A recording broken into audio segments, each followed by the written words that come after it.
Now, do you remember? I bet you do, because I think once you start talking about this, remember your exam nerves before you sit an exam. I know I used to have to get all my sweets ready in a row and get all my pens, get everything ready. It's just because I was just nervous, and I knew that I hadn't done enough work and I probably was going to fail. So that was even more nerve-wracking. And then how was I going to tell my dad I hadn't done very well?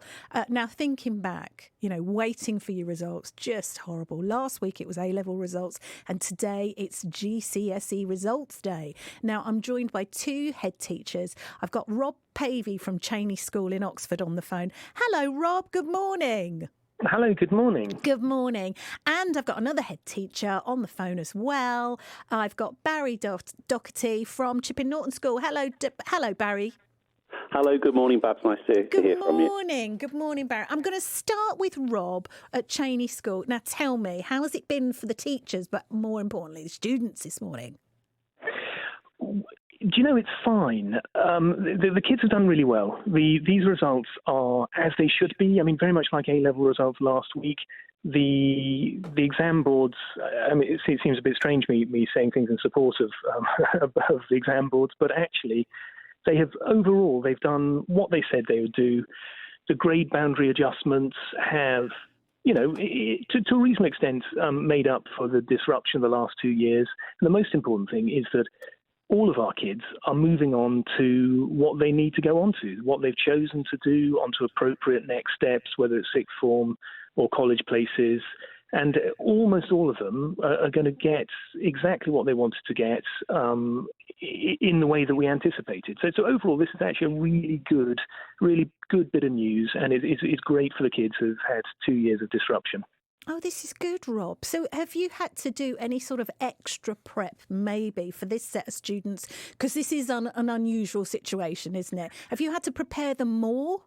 Well, every year schools do more for kids that need it in the run-up to the exams. I mean, a bit like you were saying, there are, teenagers are teenagers and always have been, and some will have been working really hard, and others, not so much. put on a last-minute sprint. So schools always do that. But what we've been trying to do for the last 2 years is to keep things very normal.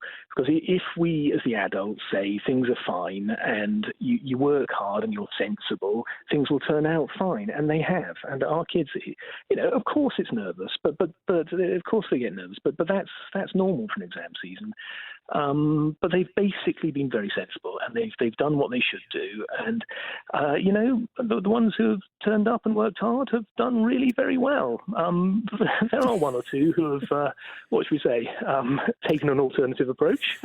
I was one of those kids, Rob. Well, indeed, and the other important thing to say is that if you have taken that approach and your exams are not what they could be, it's not the end of the world, no. And we have got plenty of people on hand to point you in the right direction for sensible, productive next steps. Yes, and you will do better next time, and you will learn your lesson, so. Rob.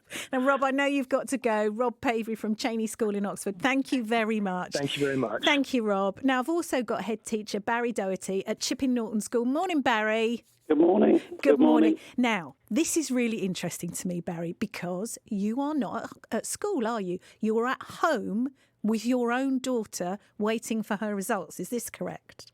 That's right, yes. I think it's the first time in about 25 years you've been in school for GCSE results day. Yeah, that's right. Wow. How is the tension in the Doherty household? It's okay. I think we've been building up for the day, so it's going to be fine. So, yeah, very much my head is in two camps, both at Norton School and here this morning. So we'll be off very shortly to go and get her envelope and see how she's gone. I mean, your daughter, what immense pressure. She is your daughter for a start. You are a head teacher. Is it just like everybody's looking at her going, I bet she does really well. She should do really well. Her dad's a head teacher. Is that like just extra pressure? I don't think so, no. I don't think she sees me in that way at all, no. I wouldn't like to think of the words that she might come up with to describe me, but I don't think it'd be a teacher, Dad, no.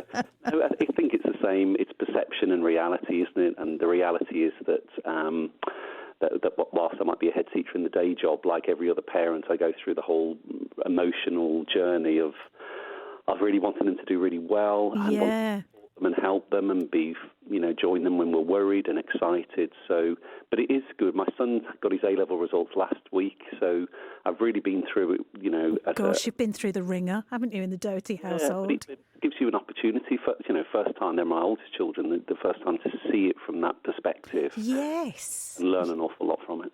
Yeah, and maybe take that kind of this experience, this learning that maybe you've taken from this week, going forward, because this is the first time you've done this as a parent. That's really interesting. Yeah, it's what Rob said. I know Rob really well, and he's absolutely right to point out that, every year you learn, both personally and as a school, you learn new tricks, new approaches, new insights every single year, and you apply that for the next generation. And that's why results generally go up over time, is that we all just get a little bit better every day at what we do.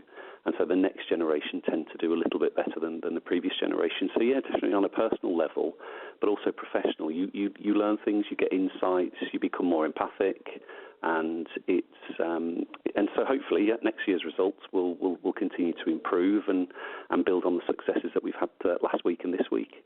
Barry, it's so good to talk to you. I'm not going to prolong this agony anymore for you or your daughter. I'm going to let you get to school and get the results. Best of luck for everybody. Thank you so much, Barry. Thank you. Take care. Have a good day. Bye-bye.